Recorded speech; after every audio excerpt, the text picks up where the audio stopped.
मेरा नाम राजेश है। यह कहानी लगभग 6 साल पुरानी होगी। उस वक्त मैं एक नया ट्रक ड्राइवर था। इसी के चलते मुझे दूर सफ़र करने का कुछ ज़्यादा अनुभव नहीं था और मैं कभी लंबा सफ़र तय नहीं करता था। मेरे साथ कुमार नाम का हेल्पर काम करता था, पर वो कुछ प्रॉब्लम की वजह से छुट्टी पर गया हुआ था। यह बात नवंबर की है, जब सुबह सुबह मुझे कॉल आया। मैंने कॉल उठाया तो कॉल पर रोशन नाम का एक आदमी था। उस आदमी ने मुझे कॉल पर बताया कि मैं एक बिजनेसमैन हूँ और वह चाहता है कि मैं उसका काम करूँ और उसके सामान की डिलीवरी करूँ। जब मैं उस आदमी के पास पहुँचा तो उस आदमी ने मुझे मेरा काम यानी ऑर्डर बताया। उसने बताया कि आज रात को उन्हें एक ज़रूरी काम मिला है, इसलिए मुझे ट्रक को लेकर उनके पास जाना होगा। वहाँ पहुँचकर मुझे बता देंगे कि कहाँ डिलीवरी करनी है। जब मैं उसके पास पहुँचा तो उस वक्त रात के 11 बज रहे थे। उन्होंने मुझे बताया कि अभी और इसी वक्त मुझे पंजाब के लिए सामान की डिलीवरी करनी होगी। अर्जेंट काम था, इसलिए मुझे जाना होगा। उसने कुछ लोगों को कहकर अंदर सामान लोड करवा दिया। मैं चुपचाप ट्रक में बैठा और ड्राइव करने लगा। मैं अकेला ही सामान की डिलीवरी करने के लिए जा रहा था और वह भी इतनी दूर। रास्ता काफ़ी ज़्यादा लंबा होने वाला था और सच में उस दिन रास्ता काफ़ी सुनसान भी नज़र आ रहा था। चारों ओर सन्नाटा पसरा हुआ था, लेकिन जिस रास्ते से को मैंने चुना था उस रास्ते पर मुझे कुछ इक्का दुक्का गाड़ियाँ नज़र आ रही थी, इसलिए रोड को खाली पाकर मैंने ट्रक की स्पीड बढ़ा दी। मैं ट्रक को पूरी रफ्तार से आगे बढ़ाने लगा। मैं ट्रक को भगाता रहा। लगभग आधा रास्ता तय कर चुका था कि तभी मुझे सामने एक बोर्ड दिखाई दिया। उस बोर्ड पर किसी गांव का नाम था। उस गांव का नाम शायद पंचोली था। जब मैं गांव से गुजर रहा था तब बाहर से वह गांव देखने में काफ़ी डरावना महसूस हो रहा था।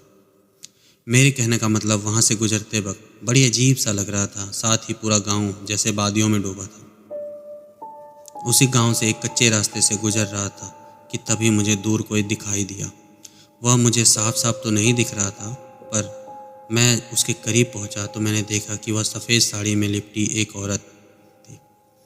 उसे देख मुझे बड़ी हैरानी हुई, क्योंकि वह जहाँ एक तरफ पूरे गांव में कोई परिंदा भी नज़र नहीं आ रहा था, वहाँ इतनी रात गए एक औरत कचरा उठा रही थी।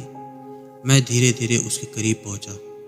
मैंने देखा कि वह कचरा नहीं बल्कि वह सड़क पर पड़े हड्डियों के ढांचे को उठाकर अपने पास में रखे एक झोले में डाल रही थी। यह देखकर मैं पूरी तरह से हिल गया। ना जाने वह किसके साथ किसके थे, वह कोई इंसान था या जानवर था, मालूम नहीं। मैंने मन ही मन सोचा कि आखिर यह किस तरह की औरत है, इतनी रात गई, यह कैसे काम क्यों कर रही है। मेरी तो कुछ समझ में नहीं आ रहा था। उस औरत के नज़दीक जाते जाते मुझे गाड़ी रोकनी पड़ी, क्योंकि वह सड़क के बीचों बीच चल रही थी। ऐसे में मेरा वहाँ से निकलना खतरनाक हो सकता था। वैसे तो मुझे भूतों पर विश्वास था, पर मुझे तो ऐसा लग रहा था कि हो ना हो या तो कोई चुड़ैली हो सकती है। मैंने भी अपने गांव में इनके बहुत सारे किस्से सुन रखे थे और मुझे इतना तो पता था कि उनके पैर उल्टे होते हैं। मैंने उसे देखकर हक्का बक्का रह गया। मैंने यह तय किया कि अब मैं ट्रक को पूरी रफ्तार से भगाता हुआ वहाँ से निकल जाऊँगा, चाहे वह बीच में आए या ना आए, क्योंकि अगर वह इंसान हुई तो अपने आप ही ट्रक को आता देख वहाँ से हट जाएगी, और अगर कोई शैतानी शक्ति हुई तो ज़रूर मेरे पीछे पड़ जाएगी। देर रात का वक्त था, मुझे जल्द भी निकलना था। मैंने ट्रक को धीरे धीरे पीछे किया और पूरी रफ्तार में हॉर्न बजाता हुआ आगे की तरफ बढ़ने लगा। लेकिन उस दौरान वहाँ से वो हटी नहीं, बल्कि डटी रही और एकदम से खड़े होकर मेरी तरफ देखने लगी। मैं बस आंख बंद करके ट्रक चलाता रहा। तभी मैंने उसे ज़ोर से टक्कर मारी और वह अपने आप ही गायब हो गई। मेरा तो डर के मारे बुरा हाल हो गया था। तकरीबन 20 से 25 मिनट के बाद मैंने देखा कि एक औरत ने पीपल के पेड़ से लटक कर खुदकुशी कर ली थी। उसने देखा कि जब मैं हल्के धीमी रफ्तार से चलाते हुए इसके सामने से गुजरा तो मेरे होश उड़ गए कि हो ना हो यह औरत वही थी। मुझे लग रहा था वहाँ से निकलने में ही मेरी भलाई है। मैं लगातार ट्रक चलाता रहा। बहुत ज़्यादा डर चुका था। हालांकि रास्ते में कई बार मैंने उसे इधर उधर खड़ा पाया, पर मेरा ध्यान सिर्फ गाड़ी चलाने में ही था। गाड़ी चलाने वक्त ना जाने क्यों मेरी नज़र साइड मिरर पर पड़ गई। हालांकि मुझे वहाँ पर नहीं देखना चाहिए था, क्योंकि मैंने इस मिरर में देखा कि ट्रक के पीछे पूरी लोगों की भीड़ आ रही है, और यह मैं दावे से कह सकता हूँ कि इनमें से कोई भी इंसान नहीं था। इसके बाद मेरा तो क्या, किसी भी इंसान का दिल डर से दहल उठता, इसलिए अचानक से मेरा बैलेंस बिगड़ गया और मेरी गाड़ी की टक्कर एक पेड़ से जाकर हो गई। मेरा दरवाज़ा भी अपने आप खुल गया और मैं ठीक नीचे गिर पड़ा। ट्रक और मुझे कोई ज़्यादा नुकसान तो नहीं हुआ था, पर पता नहीं मैं चाह कर भी उठ नहीं पा रहा था। मैं अच्छी तरह समझ चुका था कि अगर मैं कुछ समय तक रुका तब तो मेरी मौत तय है। इसलिए मैंने पूरी ताकत लगाई और उठ खड़ा हुआ और ठीक उसके बाद मैं भागने लगा। मुझे तो पूरा यकीन हो गया था कि मैं अब नहीं बचूंगा, लेकिन शायद मेरी किस्मत थी। मुझे अचानक से एक आदमी ने तुरंत झोपड़ी में खींच लिया था। एक बार तो मुझे ऐसा लगा कि मेरा तो शिकार ही हो गया है। उस आदमी के चेहरे पर एक कपड़ा लिपटा हुआ था। उसने मुझे खामोश रहने का इशारा किया। उस वक्त मेरा दिल किसी रेल की रफ्तार से धड़क रहा था। मैंने ऐसा सवाल भी उठाया कि कहीं वह कोई चोर या डकैत तो नहीं। उसके पास कोई चाकू या कोई बंदूक भी नहीं थी, पर आप तो समझ ही सकते हैं, ऐसे में इंसान का हार्ट अटैक के मारे ही मर जाए। उसने मुझे धीरे से आवाज़ में कहा, आवाज़ मत करो, वह सब प्रेत आत्माएं हैं, तुम्हें अपने जाल में फंसाना चाहती हैं।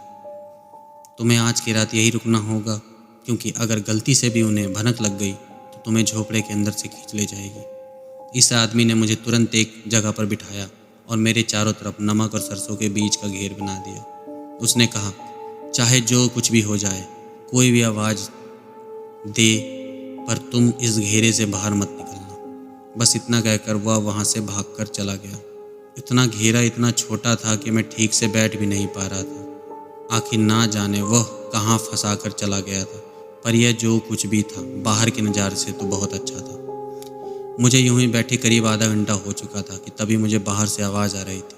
वह कोई चुड़ैली होगी, क्योंकि अगर कोई आदमी होता तो अंदर आ चुका होता। सच कहूँ, मैं पूरी रात उसी घेरे में रहा और ठीक अगली सुबह वह आदमी आया। उसने मुझे कहा कि अब जितनी जल्दी हो सके यहाँ से निकल जाओ। इतना कहकर वह जाने लगा। मुझसे सवाल किया कि भाई साहब, आपका नाम क्या है? उसने इतना ही कहा कि वह जानकर तुम क्या करोगे, जाओ अपने घर। वह तो मेरी किस्मत अच्छी थी कि उस आदमी ने मेरी आवाज़ सुन ली और मुझे तुरंत मौकाए वारदात पर बचा लिया, वरना मेरी मौत तो पक्की थी। अगर उस रात मुझे कोई कुछ हो जाता तो यह कहानी मैं कभी बयान नहीं कर पाता। वैसे दोस्तों, इस बारे में मैंने और किसी और को नहीं बताया था। मैं अपना पूरा काम किया और चुपचाप अपने घर चला गया। इसके बाद मैंने एक फ़ैसला किया कि मैं कभी भी रात में डिलीवरी नहीं करूँगा। पता नहीं आप लोग मानेंगे या नहीं, लेकिन जिस पर बीतती है वही समझ सकता है।